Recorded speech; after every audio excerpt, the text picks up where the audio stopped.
الشيطان اللعين الرجيم بسم الله الرحمن الرحيم الحمد لله المعروف من غير رؤية والخالق من غير رؤية الذي لم يزل قائما دائما إذ لا سماء ذات أبراج سبحان الله ولا ليل داج ولا بحر ساج ولا أرض ذات مهاد ولا خلق ذو اعتماد والصلاة والسلام والتحية والإكرام على نبي الرحمة وخازن المغفرة وقائد الخير والبركة ومنقذ العباد من الهلكة سيدنا ومولانا أبي القاسم اللهم صل على محمد وآل محمد وأهل بيته الطيبين الطاهرين المعصومين المظلومين المنتجبين المنتجبين الذين أذهب الله عنهم الرجس وطهرهم تطهيرا اللهم صل على محمد وآل محمد أما بعد فقد قال الله سبحانه وتعالى في محكم كتابه المجيد وفرقانه الحميد وقوله الحق بسم الله الرحمن الرحيم هو الذي أنزل عليك الكتاب منه آيات محكمات هن أم الكتاب وأخر متشابهات صلوات پڑھ دے محمد اللهم صل على محمد وآل محمد پردگار اللہ نے جو اپنی وحی اور اپنا پیغام اس کتاب کے ذریعے سے انسانیت تک پہنچایا ہے، یقیناً اس کتاب کے اور اس کلام کے اللہ نے کئی نام رکھے ہیں اور قرآن میں اسے کئی ناموں سے یاد کیا ہے۔ کہیں اسے فرقان بھی کہا ہے، کہیں ذکر بھی کہا ہے، کہیں قرآن بھی کہا ہے، کہیں بڑے احتیاط کے ساتھ کتاب بھی کہا ہے، اور پھر کتاب اللہ بھی ہے اور کلام اللہ بھی۔ یہ اللہ کی کتاب بھی ہے اور اللہ کا کلام بھی ہے، اور انہی دو ناموں سے زیادہ مشہور ہے کہ یہ قرآن جو ہے کتاب اللہ ہے اور یہی قرآن کلام اللہ ہے۔ اور یہ کوئی ایسا نہیں ہے کہ یہ صرف ہم ہی کہہ رہے ہو، یہ ہر فرقے سے تعلق رکھنے والا ذی شعور اس کو کتاب اللہ بھی کہتا ہے اور کلام اللہ بھی کہتا ہے، یعنی اللہ کی کتاب ہے اور اللہ کا کلام ہے۔ تو ہم یہی سمجھانے کی کوشش کر رہے ہیں کہ ان معمولی الفاظ پر بھی اگر غور کیا جائے تو بہت سے معنی اس سے ظاہر ہو جاتے ہیں اور بہت سے دریچے کھلتے ہیں اور بہت سے قضیے بھی حل ہو جاتے ہیں۔ کہ ذرا سا اگر قرآن کے نام پر ہی غور کر لیا جائے اور کتاب اللہ اور کلام اللہ لفظ کی ہی تعبیر کر لی جائے،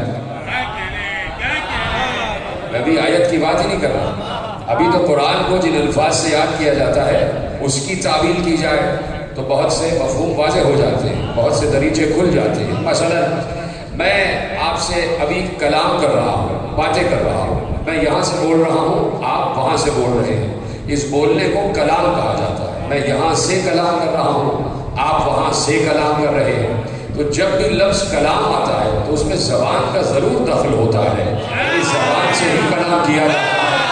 اور ذرا اس زبان کو تلاش کرو کہ جس زبان نے اسے کلام بنایا ہوا ہے۔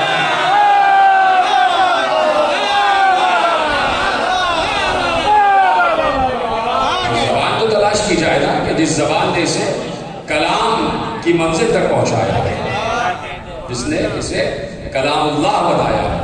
تو جب کلام اللہ ہے تو لسان اللہ ہی سے کلام اللہ بنا ہوگا۔ عالم اسلام دیکھے کہ میں نے تو کوئی بات ہی نہیں کی ہے اور نہ آپ سے کوئی نام لیا ہے، یہ تو صرف بات پر بات ہو رہی ہے، صرف لفظ کلام پر آپ سمجھ رہے ہیں۔ شعور ہو تو کم از کم ایسا شعور تو ہو۔ لفظ میں نے روکا تھا، پہلے لفظ کی تشریح ہو جائے۔ یہ جو لفظ ہوتا ہے نا علی، جس کا نام ہے علی، کا مطلب ہے اتنا بلند کہ جس پر ہر بلندی پہنچنے کی تمنا کرے۔ تو شعور اگر علی ہو تو کم از کم ہم جیسا تو علی ہو۔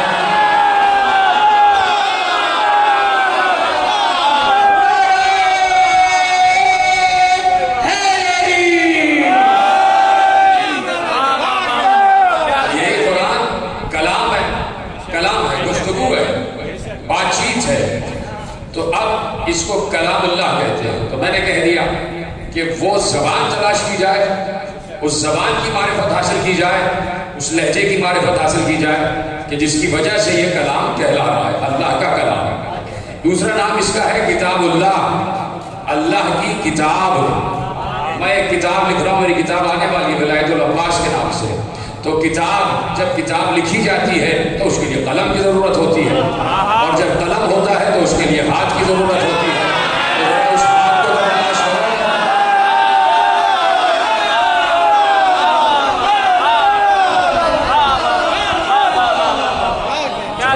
نا میں نے کہا کہ اس قرآن کے دو نام میں نے آپ کے حوالے کیے، تو یہ نام بھی بغیر تعویل سمجھ میں نہیں آ رہے ہیں۔ یعنی اگر نام تعویل سمجھ میں نہیں آ رہا تو پیغام بغیر تعویل کیسے سمجھ میں آ رہا ہے؟ پیغام بغیر تعویل کیسے سمجھ میں آ جائے گا؟ تو پیغام اور آیات کے لیے تعویل ضروری ہے، اور تعویل کا علم میں مسلسل عرض کر رہا ہوں کہ اللہ اور اللہ کے ساتھ کوئی شریک ہے۔ اس علم تعویل میں اللہ کے ساتھ کوئی شریک ہے، اور اللہ نے فوراً لفظ اور فوراً اللہ نے کہہ دیا وَمَا يَعْلَمُ تَعْوِيلَهُ إِلَّا اللَّهُ وَالرَّاسِخُونَ فِي الْعِلْمِ۔ بیچ میں واو ہے، یہ واو اتنا ہی قریب ہے، یہ واو اللہ کو اور راسخون فی العلم کو، کاش کہ جملہ پہنچ جائے۔ یہ میں نے آیت پڑھی نا کہ وَمَا يَعْلَمُ تَعْوِيلَهُ إِلَّا اللَّهُ وَالرَّاسِخُونَ فِي الْعِلْمِ، یہ جو بیچ میں والراسخون سے پہلے جو واو ہے، یہ اللہ اور راسخون فی العلم کو اتنا ہی قریب کر دیتا ہے جتنا درود میں محمد اور آل محمد اللہ سے قریب ہو جاتے ہیں۔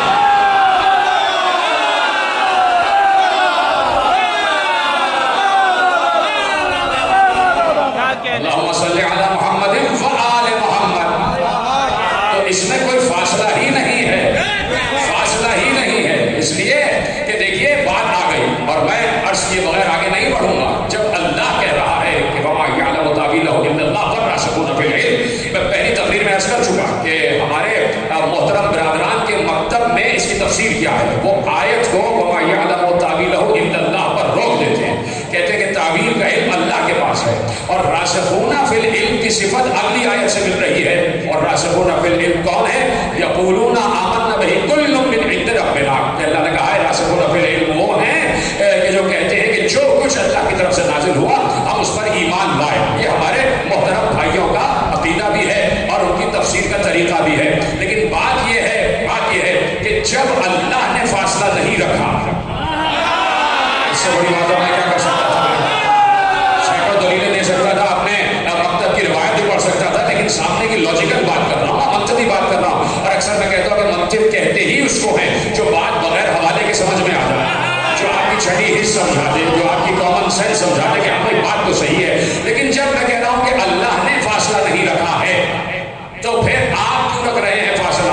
تو اب جب اللہ کہہ رہا ہے کہ تعویل قرآن، تعویل آیات کا علم یا تو ہمیں ہے یا انہیں ہے جو علم میں راسخ ہے۔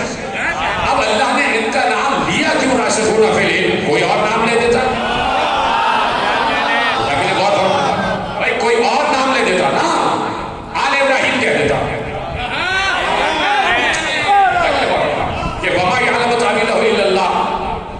کی تعبیر صرف اللہ جانتا ہے. اب آیت تو بنا نہیں سکتا نا، اس لیے ترجمہ کر دوں گا. اور وہ آل ابراہیم جو یہ کہتے ہیں کہ ہم ہر اس شے پر ایمان لائے جو اللہ کی طرف سے نازل ہو سکتا ہے. یہاں پہ راسخون فی العلم کیوں کہا؟ یہاں راسخون فی العلم کیوں کہا؟ یعنی اب راسخون فی العلم کو تلاش کرو. جب راسخون فی العلم کی تلاش تکمیل تک پہنچ جائے تو پھر یہ بات طے ہو جائے گی کہ اب تعبیر کا علم کس سے پوچھا جائے. مثلا میں روکتا ہوں جملہ، میں ابھی جملہ یہی دے دیتا لیکن آپ حضرت طبیعت نہ اٹھاتے. مثلا اللہ نے کیا کہا؟ وما یعلم تعبیرہ. یہاں بھی لفظ ہے علم. تعبیر کا علم کوئی نہیں جانتا، تعبیر کا علم کوئی نہیں رکھتا سوائے اللہ کے. کیا علم کی بات آ گئی نا؟ تو تعبیر کا تعلق علم سے ہے. میں تفسیر کے مراحل سے گزر رہا ہوں اور آپ کو لے کے جانا چاہتا ہوں. تعبیر کا تعلق ہے علم سے. وما یعلم تعبیرہ الا اللہ. ان آیات متشابہات کی تعبیر علم رکھتی ہے اور علم اللہ رکھتا ہے. تو اللہ نے کہا مجھے اس کا علم ہے. اگر یہیں پر بات تمام ہونی ہوتی تو علم صرف اپنے سے مخصوص رکھتا. اور کہا والراسخون فی العلم.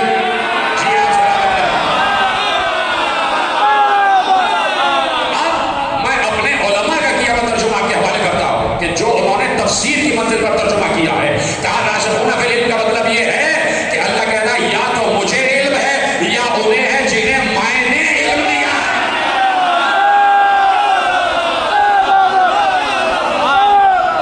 جنہیں میں نے علم دیا، جو علم میں راسخ ہے.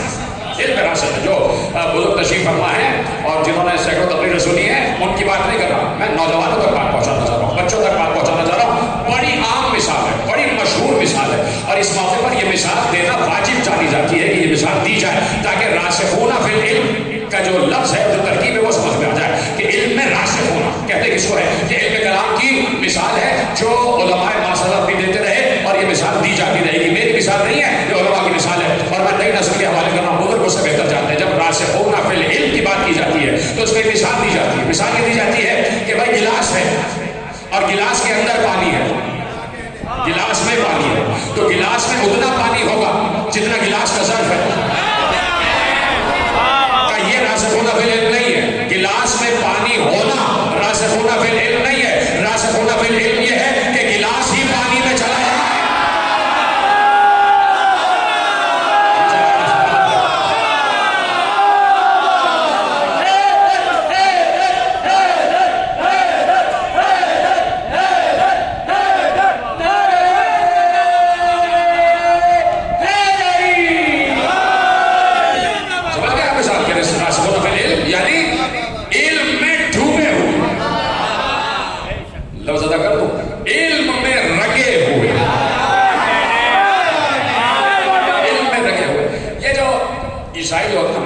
سے بات نکلتی ہے اور یہی اطمینان کی کیفیت ہوتی ہے کہ آج تک مجھے وقت میسر رہا کہ میں جزیات پر بھی بات کر رہا ہوں. اور کل سے چونکہ مسلسل مجالس ہے تو کل سے انشاءاللہ 11 بجے ممبر، اب یہاں دیکھیں 11 سے 11:15 کے درمیان، تو کل تیزی سے گفتگو ہوگی. لیکن آج تک میں آپ کو روکنا چاہتا ہوں کہ یہ عیسائی جب بچہ پیدا ہوتا ہے ان کا تو زرد رنگ سے اس کو غسل دیتے ہیں. زرد رنگ کے پانی سے، زرد رنگ کا پانی ہوتا ہے، اسے کہتے ہیں بپتسمہ، بیپٹزم. اس کو بپتسمہ کہتے ہیں کہ بھائی بپتسمہ کا مطلب یہ ہوتا ہے کہ ہم نے اسے پاکیزگی کے رنگ میں رنگ دیا، ہم نے اسے پاک کر دیا، یہ پاک ہو گئے، پاکیزگی کے رنگ میں رنگ دیا. وہ مسلمانوں کو تانا دیتے تھے، کہتے تھے کہ تم تو پاک ہی نہیں ہو، اس لیے کہ تمہارے پاس کوئی رنگ ہی نہیں، تمہارے پاس ایسا بپتسمہ ہے ہی نہیں. اللہ نے فوراً آیت اتاری، کہہ دو ان سے نبی صبغۃ اللہ ومن احسن من اللہ صبغہ، رنگوں میں بہترین رنگ تو اللہ کا رنگ ہے.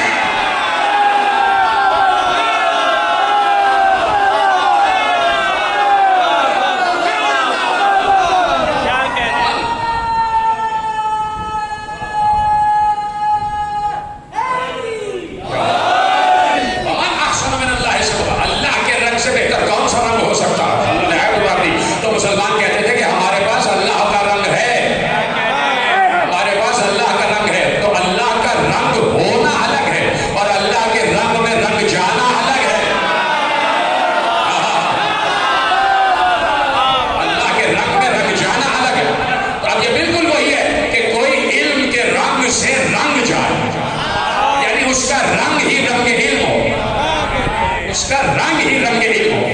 اس کا اختیار ہی اختیار علم ہو، اس کا اقتدار ہی اقتدار علم ہو، اس کی وسعت ہی وسعت علم ہو، اس کا محیط ہی محیط علم ہو. تو اب اللہ کہہ رہا ہے کہ یا تو ہم جانتے ہیں یا وہ جنہیں ہم نے علم دیا. کس نے؟ کسی جبرائیل نے نہیں، میکائیل نے، اسرافیل نے، اسرائیل نے، کسی نے نہیں. اگر جبرائیل علم دے گا تو جبرائیل ہے مخلوق، مخلوق ہے محدود.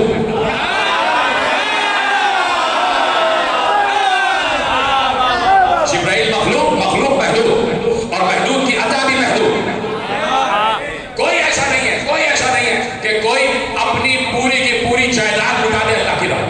کوئی نہیں ایسا، کوئی نہیں ایسا. جب لفظ کوئی آ جائے تو اس میں اختصاص شامل ہے آل محمد کا، یاد رکھیے کہ ایکسیپشن شامل ہے. میں کوئی سے مراد یہ ہے کہ عمومی بات کر رہا ہوں. کوئی ایسا نہیں ہے. بڑی بات ہوتی ہے تو بھائی ہم بڑے دیالو ہیں، ہم بڑے انفاق کرتے ہیں، ہم بڑے لوگوں کی مدد کرتے ہیں. تو بھائی بات یہ ہے کہ اللہ کہہ رہا ہے کہ، اور آیت اتنی مشہور ہے کہ آپ کے چہروں پر مسکراہٹ آ جائے گی. لن تنالوا البر حتی تنفقوا، یہاں آیت رکی نہیں ہے. لن تنالوا البر حتی تنفقوا، تم اس وقت تک نیکی کو نہیں پا سکتے جب تک اللہ کی راہ میں کچھ دو نہ. اگر آگے ہو جاتی تو سب کہہ رہے تھے کہ ہم بھی نیک ہیں، ہم بھی نیک ہیں، ہم بھی نیک ہیں. اللہ کہہ رہا ہے مما تحبون، جو تمہیں پسند ہے وہ ہمیں دو.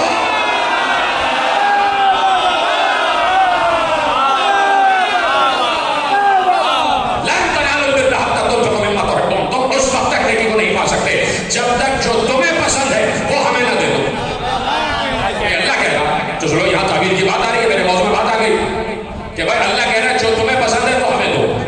تو ہے کوئی اتنا بڑا جگردار کہ اسے جو پسند ہو اللہ کو دے دے؟ سوائے آل محمد کے کوئی نظر نہ آیا. میرے چوتھے امام کے لیے بھی، میرے دوسرے امام کے لیے بھی، میرے چھٹے امام کے لیے بھی، میرے 8ویں امام کے لیے بھی. یہ روایت مشہور ہے کہ امام حسن مصطفیٰ علیہ السلام سال میں 3 مرتبہ گھر کا دروازہ کھول دیتے تھے اور کہتے تھے جس کو جو لینا ہے لے کے چلا.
چھپا کے رکھی جاتی ہے وہ قیمتی ہوتی ہے، قیمتی چیز چھپا کے رکھی جاتی ہے. اور اللہ کہہ رہا ہے قیمتی چیز ہمیں دو. پرس کھولیں گے، کوئی فقیر آ گیا صدقہ دے دو، صدقہ دے دو. پرس کھولیں گے، جو سب سے زیادہ خستہ نوٹ ہوگا تو جس کے متعلق پتا یہ کہیں نہیں چلے گا، ان کا معلوم اللہ کے بینک میں چل جائے گا. اللہ کی راہ میں سب سے خستہ نوٹ دے دیں گے. اور اگر کہیں اپنی چاہو حشر پگھارنا ہو تو کڑک نوٹ دیا جاتا ہے. تو یہاں تو بات 10 روپے میں ہی کھلی چلی جا رہی. تم تو 10 روپے کا نوٹ اچھا والا اللہ کی راہ میں نہیں دے رہے. تو مما تحبون، جو تم پسند کرو وہ ہمیں دو، جو تم پسند کرو وہ ہمیں دو. تو اللہ کہہ رہا اگر تمہیں گاڑی پسند ہے یہ گاڑی ہمیں دے دو. ہمیں گاڑی کی ضرورت نہیں ہے، ہمارے تو نبی کو گاڑی کی ضرورت نہیں ہے. ہم نے تو اسے سوچے میں بلا لیا، معراج تک گیا بھی اور واپس بھی آیا.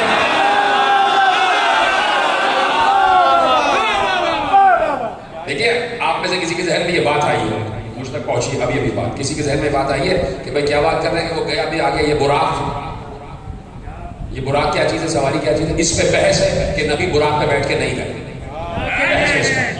اور جو براق کا حلیہ بیان کیا گیا ہے تو اس کو ہمارے یہاں کے بڑے معصب علماء نے کہا ہے یہ سب فیری ٹیلز ہے کہ اس کی دم جو ہے وہ سبز یاقوت کی ہے, اس کے پر جو ہیں وہ سبز زبرجد کے ہیں, اس کی جو گردن ہے وہ گائے کی جیسی گردن ہے, اس کا جو چہرہ ہے وہ مور کی طرح کا ہے. کہا یہ سب فیری ٹیلز کی باتیں ہیں کہ نبی کو کیا ضرورت ہے براق پہ بیٹھ کے جانے کی جب جبرائیل وہاں سے آ رہا ہے جا رہا ہے بغیر کسی سواری کے.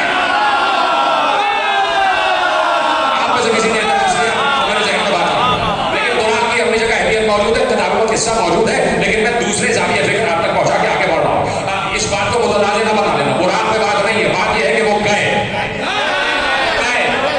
اور واپس بھی آ گئے. اب کیسے گئے کہ وہ جانے اور اللہ جانے, یہ بحث کا موضوع نہیں ہے. اب گفتگو کیا ہے کہ اللہ کہہ رہا ہے جو تمہیں پسند ہے وہ ہماری راہ میں دو, جو تمہیں پسند ہے وہ ہماری راہ میں دو. تو بھائی بات یہ ہے کہ کسی کو گاڑی پسند ہے, اللہ کہہ رہا ہے تمہیں پسند ہے راہ ہماری راہ میں دے دو. کسی نے 5-6 کروڑ روپے جمع کیے ہیں, کہا بھائی یہ ہمیں پسند ہے, اللہ کہہ رہا ہے اچھا یہ ہماری راہ میں دے دو. توجہ ہے, ایک لفظ کے برا تو نہیں مانیں گے. اللہ کہہ رہا ہے لن تنالوا البر, تم نیکی کو پا ہی نہیں سکتے, نیکی کو پا ہی نہیں سکتے. ادھر تشریف لے آئیے علامہ اجازت زیدی صاحب, تم نے اللہ آپ کی تشریف لے آئیے, علامہ محمد علی شاہ صاحب آپ کی تشریف لے آئیے, رفیع عباس صاحب آپ کے بیٹے, خدا کا شکر ہے. تم نیکی کو پا ہی نہیں سکتے جب تک اپنی پسندیدہ شے ہمیں نہ دے دو. بینک بیلنس پسند ہے ہمیں دو. میں نے کہا نا کہ میں معذرت چاہتا ہوں, ایک لفظ ادا کر رہا ہوں. اگر کسی کو بینک بیلنس پسند ہے اور وہ بینک بیلنس اللہ کی راہ میں نہیں دے رہا, اس کا مطلب ہے اس نے کوئی نیکی کا کام کیا ہی نہیں.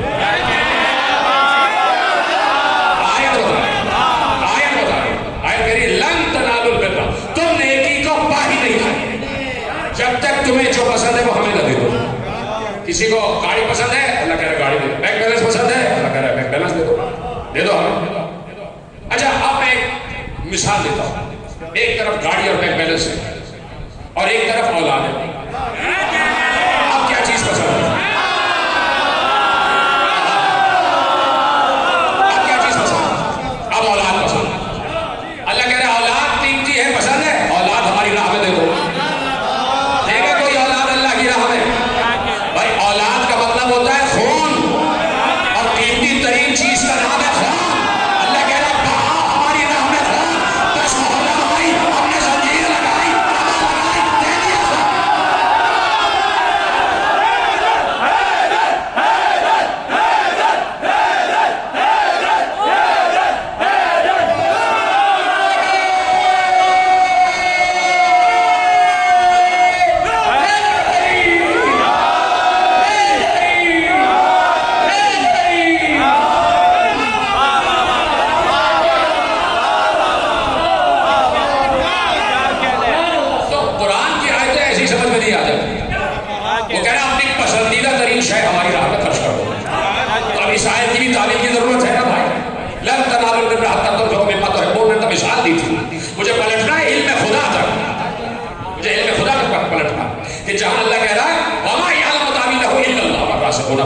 اور میں نے کہہ دیا راسخون فی العلم کا مطلب یہ ہے کہ جو علم میں رگے ہوئے ہیں, جو علم میں خدا کے رنگ میں رگے ہوئے ہیں.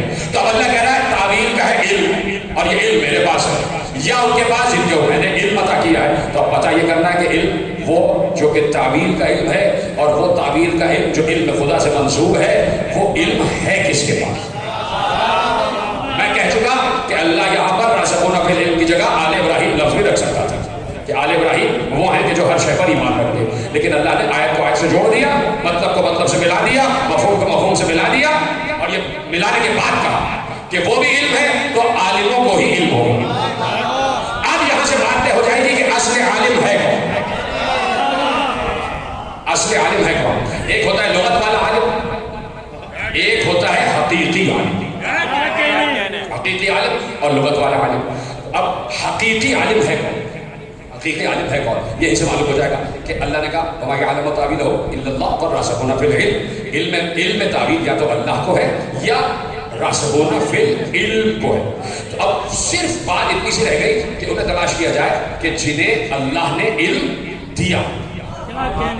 یہ تو میں نے تشریح کی تھی نا کہ جسے اللہ نے پڑھایا ہے، جو مدرسہ توحید سے پڑھ کر، جو حوزہ علمیہ توحید سے پڑھتا ہے،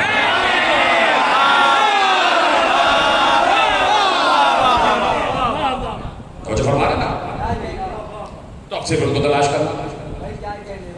یہ میں نے دیکھا سیدھا، اور میری نگاہ جا رہی ہے اس دیوار کے بالکل اوپر والے سورے پر، وہاں لکھی ہے آیت الکرسی.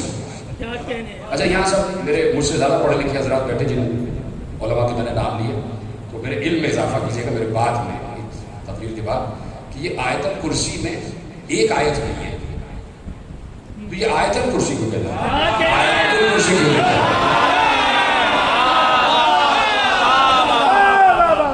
آیات الکرسی کیوں نہیں کہتا؟ میرے علم میں اضافہ کر دیجیے گا، شاید مجھے مولا جواب دے دے تو کل میں بتا دوں گا، آج ہی مجھے بتا دوں. تو اب صاحب نے آیت الکرسی لکھی اور میں آیت پڑھنے جا رہا ہوں اور آگے چہرے پہ مسکراہٹ آ جائے گی.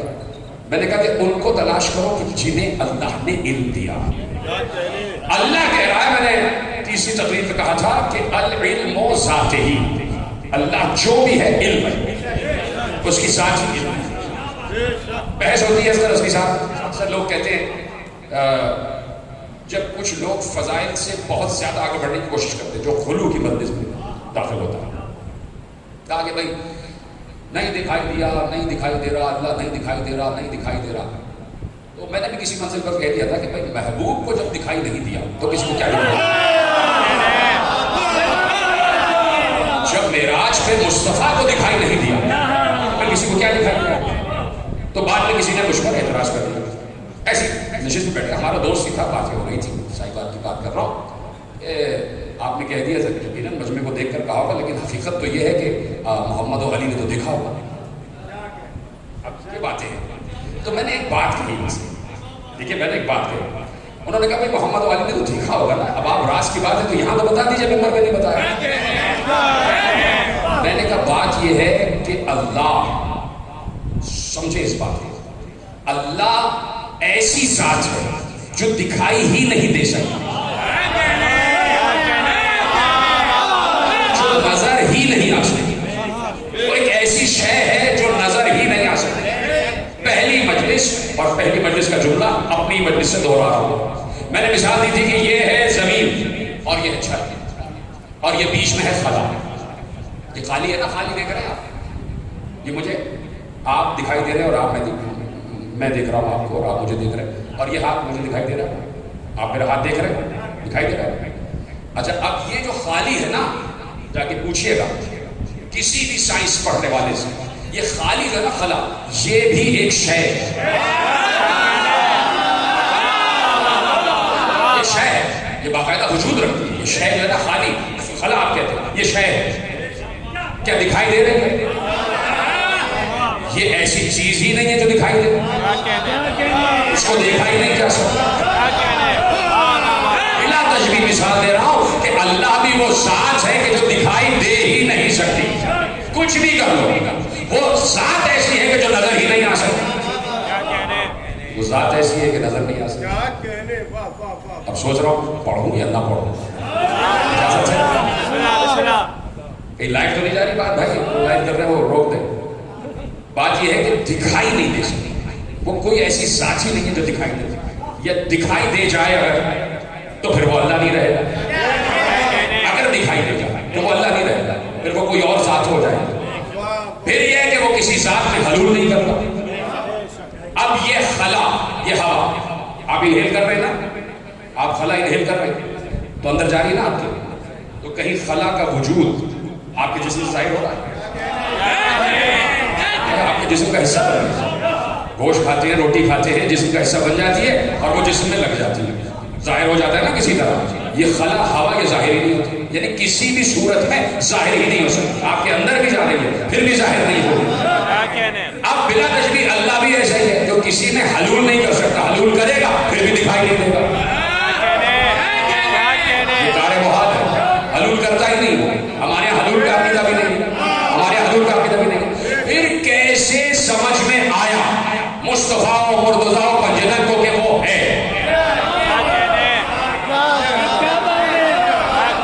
آپ مجھے بتائیں کہ مصطفیٰ کو یا آدم سے لے کے مصطفیٰ تک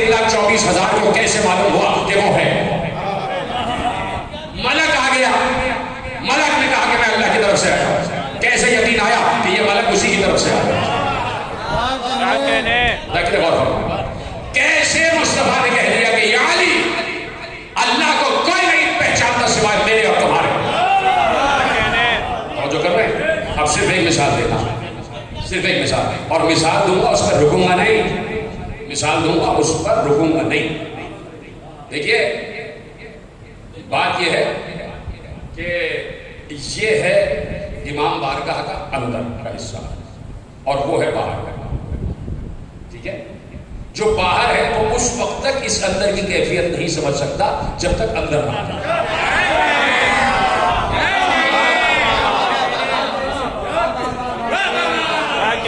یعنی ماحول بدلنا پڑے گا, ماحول بدلنا پڑے گا.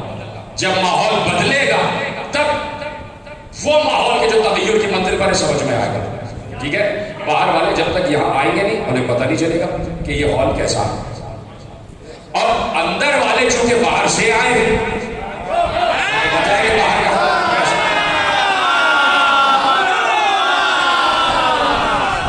توجہ ہے, اب اس سے آگے میں بات کر نہیں سکتا, آپ کو خود ہی سمجھنا. وہ سمجھانا چاہتا تھا کہ میں ہوں کیا, تو اسی دن کے لیے میرے چھٹے امام نے کہا حدیث کوئی جعلی نہیں ہے, ہر حدیث کو جعلی کہہ کے رد مت کیا کرو, پہلے تحقیق کیا کرو. ہر میرے آگے عالم نے اسے لکھا اشکلینی تا خمینی, یہ حدیث بالکل موثق ہے کہ میرے چھٹے امام نے فرمایا کہ ہمارے اور اللہ کے درمیان حالات کچھ ایسے ہیں, کبھی وہ ہم ہو جاتے ہیں کبھی ہم.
اس لیے کہ اللہ لامحدود ہے تو اس کا علم بھی لامحدود ہے.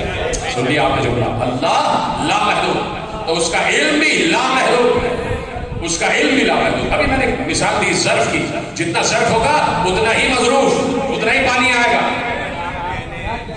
جتنے بھی ظرف ہے, ظرف کہتے ہی محدود چیز, ظرف کہتے ہی محدود چیز کو. کسی نے چھوٹا سا جام لیا, اس جام کا کی جتنی وسعت ہوگی وہ اس کا ظرف کہلاتا ہے. دیتے ہیں وعدہ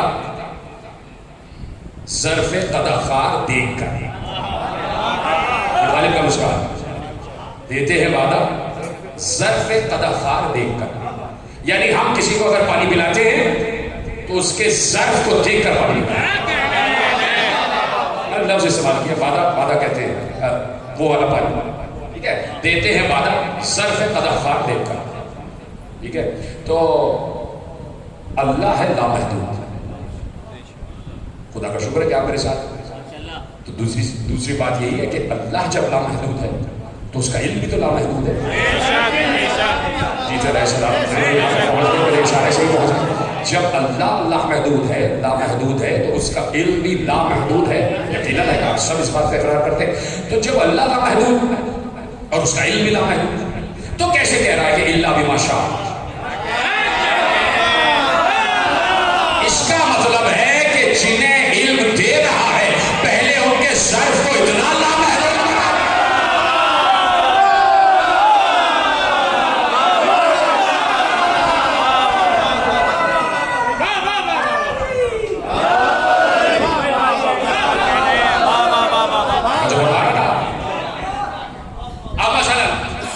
چلیے میرے ذہن میں ایک آیت ہے اور میں وہ آیت آپ کے حوالے کرتا ہوں، اور یہیں سے تقریر بالکل آخری پر آئے 5 یا 7 منٹ کی بات رہ گئی، اور کل سے انشاءاللہ جیسے میں نے عرض کیا ہے کہ انشاءاللہ ٹھیک 11 سے 11:15 کے درمیان ممبر یہاں پہ مجھے مل جائے گا اور انشاءاللہ آپ حضرات تشریف لائیں گے۔ تو دیکھیے میں اکثر ایک جملہ کہتا ہوں اور بات ختم ہو رہی ہے، قرآن کی کچھ آیتوں کو لے کر لوگوں نے بڑے بڑے عقیدے بنا لیے۔ قرآن کی کچھ آیتیں دی اور عقیدے بنا لیے۔ مثلا ایک آیت لے لی کہ، اور اس آیت کے معنی و مفہوم کئی اور آیتیں بھی موجود ہیں، میں صرف ایک آیت آپ کے حوالے کرتا ہوں، ان مساجد للہ فلا تدعوا مع اللہ احدا، جتنی بھی سجدہ کرنے کی جگہ ہے وہ سب اللہ کے لیے ہے، اور اللہ کے ساتھ کسی کو نہ پکارو۔ کہہ دیا بھائی، اللہ نے کہہ دیا کہ فلا تدعوا مع اللہ احدا، اللہ کے ساتھ کسی کو نہ پکارو، تو بس غیر اللہ کا پکارنا شرک ہے، اور جو بھی یہ شرک کرتا ہے وہ مشرک ہے اور وہ قابل قتل ہے۔ دیجیے صاحب پورا ایک محمد ابن عبد الوہاب کا فرقہ بن گیا، اور انہوں نے کہا کہ جو اللہ کے علاوہ کسی غیر کو پکارے وہ غیر اللہ کو پکارتا ہے، وہ مشرک ہے اور وہ واجب القتل، واجب الصدع ہے، جو بھی کہتے ہیں واجب الصدع، اور وہ اس دین اسلام سے خارج ہے۔ اس آیت کو لے کے ایک عقیدہ بن گیا، فلا تدعوا مع اللہ احدا، فلا تدعوا، یہ بات یاد رکھیے گا، نہ پکارو اللہ کے ساتھ کسی کو۔ مطلب آپ نے میرا ساتھ دیا ہے، بات یہ ہو رہی ہے کہ نہ پکارو اللہ کے ساتھ کسی کو۔ کبھی بھی کوئی اللہ کے ساتھ تو کسی کو نہیں پکارتا، اللہ کے بعد پکارتا۔ اب لفظ تدعو، بات میں نے بڑی ہلکی سی کی ہے، اب ہے لفظ تدعو، نہ پکارو اللہ کے ساتھ کسی کو۔ سورہ اعراف میں کہا وَلِلَّهِ الْأَسْمَاءُ الْحُسْنَى فَادْعُوهُ بِهَا، ہر حسین نام اللہ کے لیے ہے اور اسے جب بھی پکارنا انہی ناموں سے پکارنا۔ سمجھ لو میرا سلام، ہر حسین نام اللہ کے لیے اور جب بھی اسے پکارنا انہی ناموں سے پکارنا۔ فَادْعُوهُ بِهَا، جب بھی اسے پکارنا انہی ناموں سے پکارنا۔ یہ نام ہے کون سے؟ یہ نام ہے کون سے؟ اور یہ نام آپ کہہ رہے ہیں کہ اسماء حسنہ، وہ جو 99 نام قرآن میں، قرآن شروع ہونے سے پہلے جو پہلے صفحے پہ لکھے یہ اسماء حسنہ ہے، اور اللہ کہہ رہا ہے وَلِلَّهِ الْأَسْمَاءُ الْحُسْنَى، ہر حسین نام اللہ کے لیے ہے، اور جب بھی اللہ کو پکارنا اسماء حسنہ سے پکارنا، اسماء حسنہ سے پکارنا۔ یا سب پڑھے لکھے حضرات بیٹھے، ان سے پوچھ لیجیے گا کہ اگر میری بات میں یقین نہ آئے، یہ جتنے اسماء حسنہ ہیں یہ اللہ کے اسماء صفات ہیں، میں غلط تو نہیں کہہ رہا؟ یہ جتنے 99 اسماء حسنہ ہیں یہ سب کے سب اللہ کے اسماء صفات ہیں، 99 اس کے اسماء صفات ہیں، اس میں ذات اس کا ایک ہے اور وہ ہے اللہ، اور ذات بھی صفت ہے۔ میں اکثر کہتا ہوں کہ اس کی ذات صفت سے جدا نہیں ہے اور صفت ذات سے جدا نہیں ہے، اس کی صفت بھی ذات ہے، اس کی ذات کا ہی حصہ ہے۔ یہ نہیں ہے کہ وہ بعد میں عالم بنا ہو، بعد میں رازق بنا ہو، ٹھیک ہے؟ ہر صفت بھی ذات اس کی ذات سے جڑی ہوئی ہے، ٹھیک ہے؟ اب اسماء صفت ختم ہو رہی بات، صفت کے 99 نام، ذات کا ایک نام، ذات کا جو نام ہے وہ ہے اللہ۔ غور کریں، جو ذاتی نام ہے وہ ہے اللہ، جو صفاتی نام ہے وہ رحمان، رحیم، کریم، ستار، غفار، جبار، قہار، ودود، صبور، شکور، غفور، مؤمن، مہیمن، عزیز، جبار، متکبر، ولی، علی۔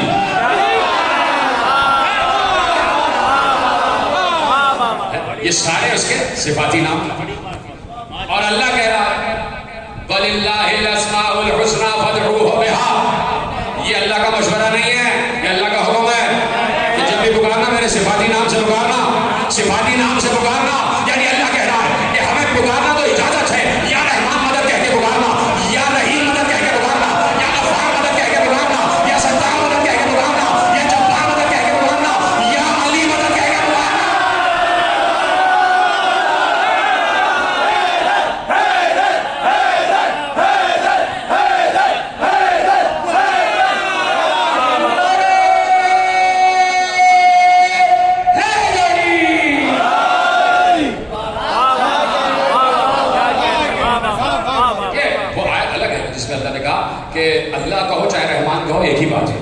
یعنی کچھ آیت کا مطلب یہ ہے کہ اللہ بھی وہی ہے، رحمان بھی وہی ہے، لیکن جب بلانے کی بات ہو گئی یہ آیت الگ ہو گئی. آیت اللہ نے کہا نا کہ چاہے اس کو اللہ کہو چاہے رحمان کہو ایک ہی بات ہے. تو اس آیت کا مطلب یہ ہے کہ اللہ بھی وہی ہے، رحمان بھی وہی ہے. لیکن جب کہا جا رہا ہے کہ مجھے پکارنا، کس وقت پکارتا ہے انسان؟ کس وقت پکارتا ہے کوئی مخلوق اللہ کو؟ جب مشکل میں آ جاتا ہے، جب مصیبت میں آ جاتا ہے. اور اللہ کہہ رہا ہے جب بھی مصیبت کا شکار ہونا تو ہمیں ہمارے اس میں صفت سے پکارنا، اس میں ذات سے نہیں پکارنا. تو جو یا رحمان کہہ رہا ہے ٹھیک کہہ رہا، جو یا رحیم کہہ رہا ہے ٹھیک کہہ رہا، جو یا غفار کہہ رہا ہے ٹھیک کہہ رہا، جو یا علی کہہ رہا ہے ٹھیک کہہ رہا، اور جو یا اللہ کہہ رہا ہے وہ ٹھیک نہیں کہہ رہا.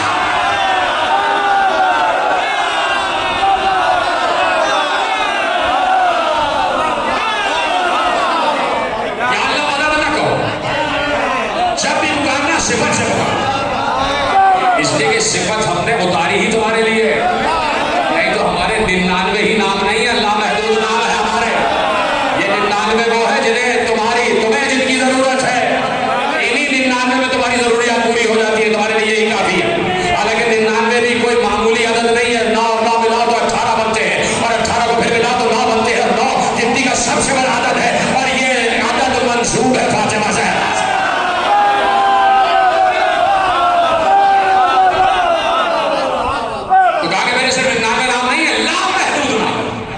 تمہاری ضرورت انہی میں پوری ہو جاتی ہے، انہی میں پوری ہو جاتی ہے. اب دلیل دینے جا رہا ہوں اپنے اس پورے تھیسس سے. اگر کوئی غیر مکتب کا بیٹھا ہے اسے بات سمجھ میں نہیں آ رہی تو وہ یہاں سے سنا یہاں سے نکال دے. لیکن اس کے لیے نہیں ہے یہ بات کہ ہم اپنے گھر پہ اپنی بات نہیں کریں گے. ہندو کو اجازت ہے یہاں رام کی پوجا کرنے کی، اس پر پرچہ نہیں کرتا، وہ اللہ کی گستاخی کرتا.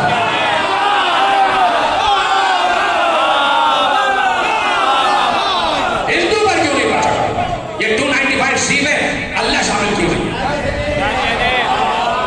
گستاخی خدا میں کوئی پرچہ نہیں ہے سب سے بھائی.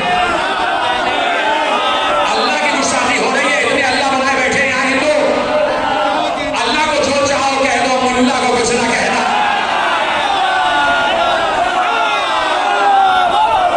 اس کو میں شرک بھی ہو رہا ہے. یہ عیسائی شرک کر رہے ہیں یا نہیں کر رہے؟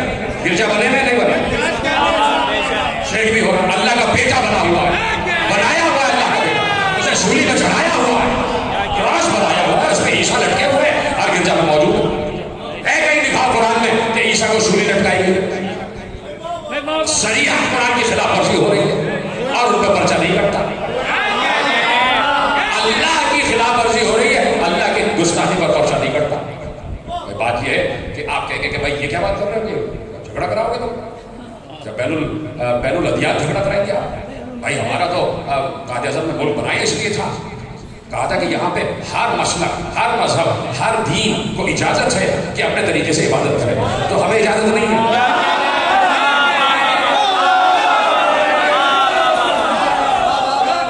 ہمارا بھی مسلک ہے، ہمارا بھی دین ہے. آپ کہیں گے کہ بات یہ ہے کہ وہ ہندوؤں کی کتاب میں لکھا ہوا ہے، ان کی بھگوت گیتا میں لکھا ہوا ہے، ان کے پاس جتنے بھی متس ہیں، جتنی بھی میتھولوجیز ہیں، اس کی سب لکھی ہوئی کہانیاں ان کی کتاب میں لکھا ہے. تو وہ اپنے طریقے سے اپنی کتاب کو فالو کر رہے ہیں. عیسائیوں کی کتاب میں یہی لکھا ہے، وہ اپنی کتاب کو فالو کر رہے ہیں. ہماری کتاب میں بھی کچھ لکھا ہوا.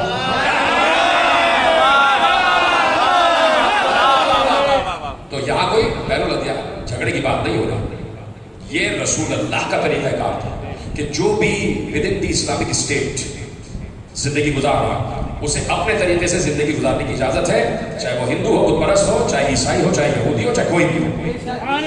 مدینے کی اسٹیٹ میں سب کو برابر کے حقوق حاصل تھے.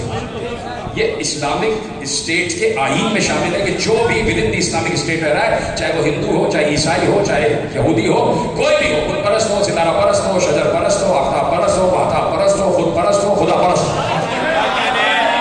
جو بھی ہو، سب کو اپنے اپنے مسلک اپنے اپنے طریقے سے رہنے کی اجازت ہے. یہ مدنی اسٹیٹ کا سب سے پہلا اصول ہے. ہاں جب تک وہ اسلام کے خلاف کوئی کام نہ کرے، تب ان کی باس پرس ہو، تب ان کی سرزنش ہو، پھر بھی ان کو قتل نہیں کیا جائے گا، انہیں ملک بدر کر دیا جائے گا. یہ قتل بالکل آخری اسٹیج کا رہا، آخری اسٹیج کا.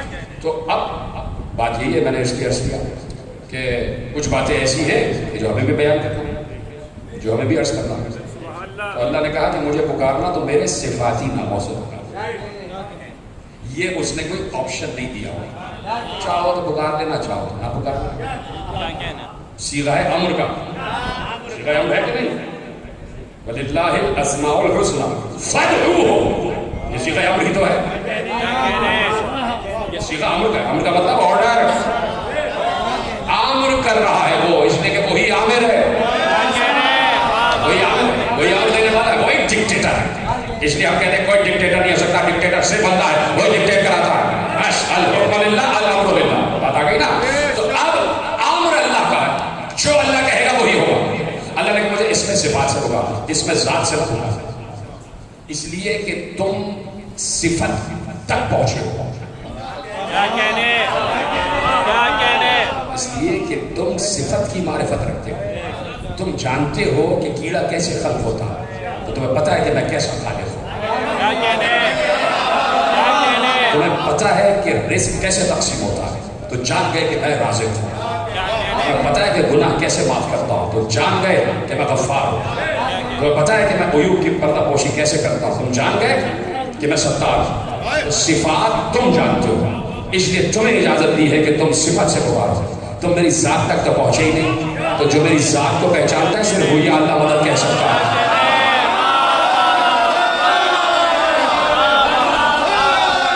تو سمجھ گیا تو میرا سوال، جو میری ذات کی معرفت رکھتا ہے صرف اس کو اجازت ہے کہ وہ یا اللہ کہہ کے پکارے۔ تو ذات کی معرفت کون رکھتا ہے؟ خود پیغمبر نے کہا یا علی، اللہ کو کوئی نہیں پہچانتا سوائے میرے۔ تو اب مصیبت میں یا اللہ مدد کہنے کا حق یا تو محمد کو ہے، یاد رکھیں۔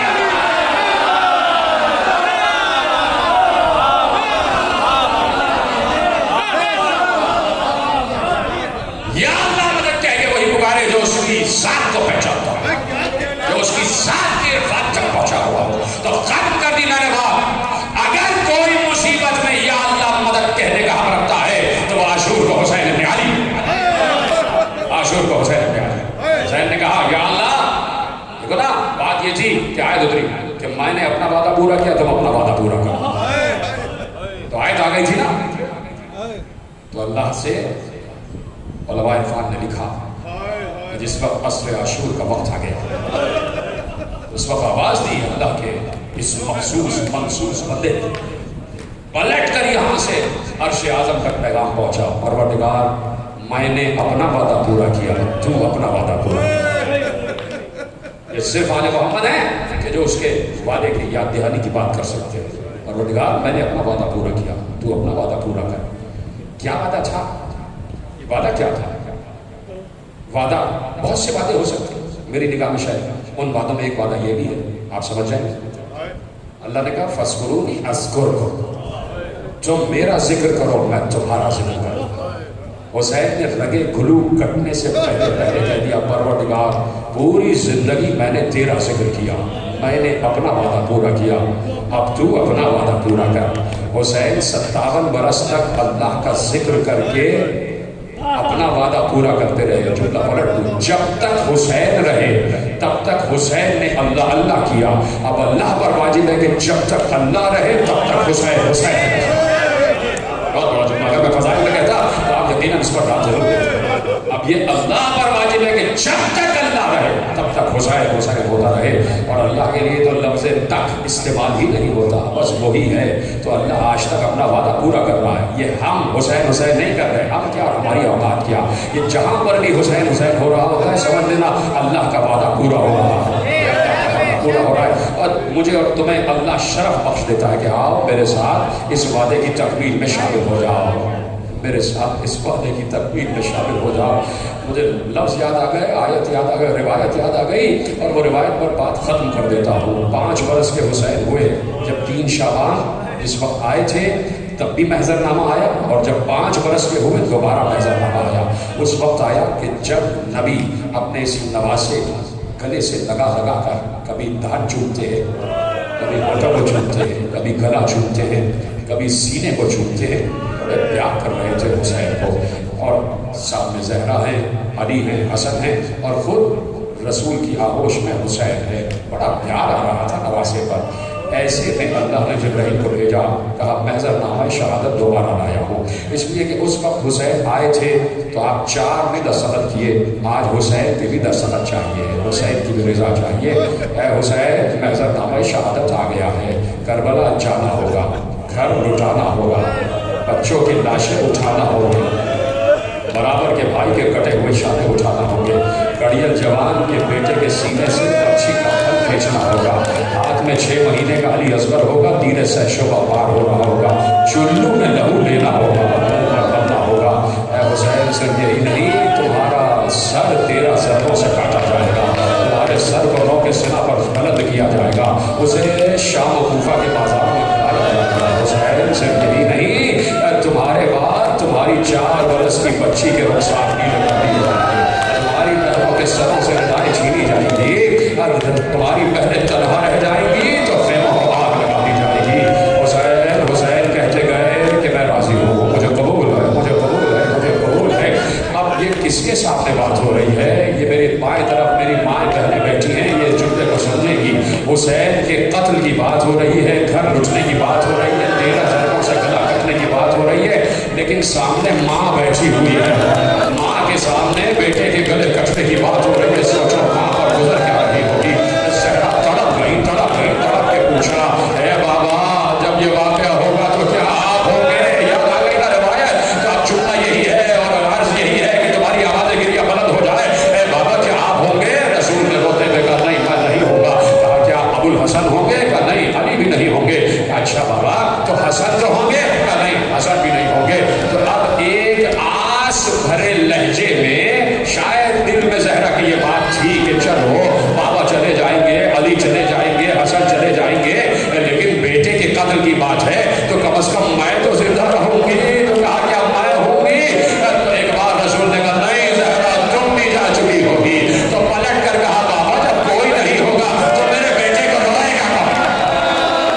ابھی میں نے جملہ کہا نا کہ تمہیں اللہ نے وعدے کی تکمیل میں شامل کر دیا ہے، اور میرے بیٹے کو روئے گا کون؟ تو کہہ دیا اے زہرا اللہ ان قوم کو خل کرے گا، اور جو قوم حسین کے بچوں پر، جوانوں پر، اہل حرم پر گریہ کرے گی، بس ختم ہو گئی بات، ختم ہو گئی بات۔ جیسے ہی حسین نے یہ روایت سنی کہ ایک قوم خلق ہوگی، اب زہرا بیٹھی ہوئی ہے، سینے پہ ہاتھ مار کے رو رہی ہے، اب حسین رسول کی آگوش سے بلند ہوئے، ابھی تو بیٹھے ہوئے نا، بلند ہوئے، اپنے ننھے ننھے ہاتھ اور نانا کے رخسار سہلا سہلا کر کہا نانا نانا آپ مجھ پر رونے والوں کو کیا دیں گے؟ جو مجھ پر روئیں گے، جو مجھ پر ماتم کریں گے، آپ انہیں کیا دیں گے؟ نواسے کو گلے سے لگا کر کہا اے بیٹے میں شافعی محشر ہوں، سب کی شفاعت کروں، سب کی شفاعت کروں۔ اٹھے حسین، اٹھے، اٹھنے کے بعد اپنے بابا کے قریب آ گئے، بابا کے ہاتھوں کو ہاتھ میں لیا، علی کے ہاتھوں کو چوم کر کہا بابا آپ مجھ پر رونے والوں کو کیا دیں گے؟ گلے سے لگا کر، بیٹے کو گلے سے لگا کر علی نے کہا اے حسین میں ساقی کوثر ہوں، سب کو جام کوثر سے سیراب کروں گا۔ آگے بڑھے، بھیا حسن کو سینے سے لگا کر کہا بھیا آپ مجھ کو رونے والوں کو کیا دیں گے؟ تو گلے سے لگا کر بھائی نے بھائی سے کہا جوانان جنت کے سردار ہیں، جنت نام کر دیں گے، بس پنچے حسین آخر میں آئے، ماں کی باہوں میں باہیں ڈال کر کہا اماں آپ مجھ پر رونے والوں کو کیا دیں گی؟ زہرا نے کہا یہ غریب ماں کیا دے سکتی ہے، میں جنت کے دروازے پر پان کھول کر کھڑی ہو جاؤں گی اور اللہ سے کہوں گی جب تک حسین کا ایک ایک ازادار جنت میں نہ جائے گا زہرا کو جنت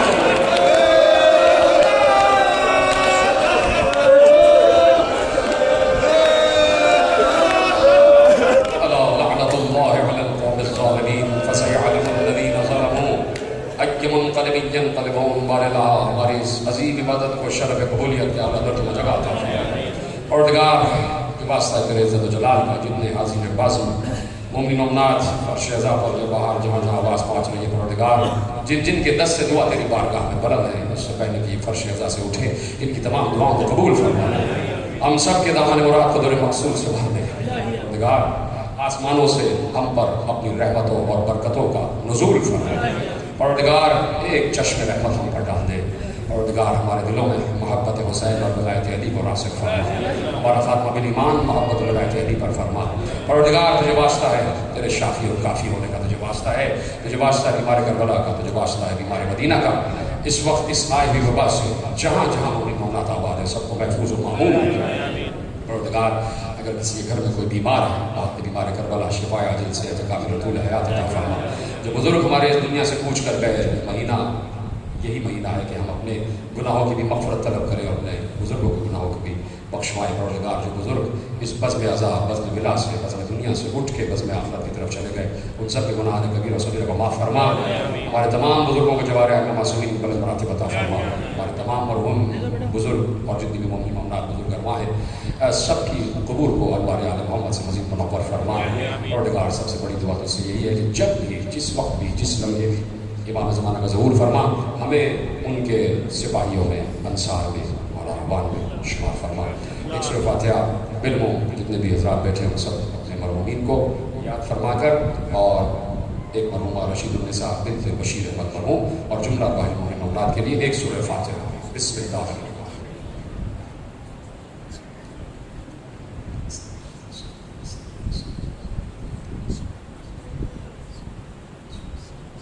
ربنا تقبل منا انك انت السميع العليم برحمتك يا ارحم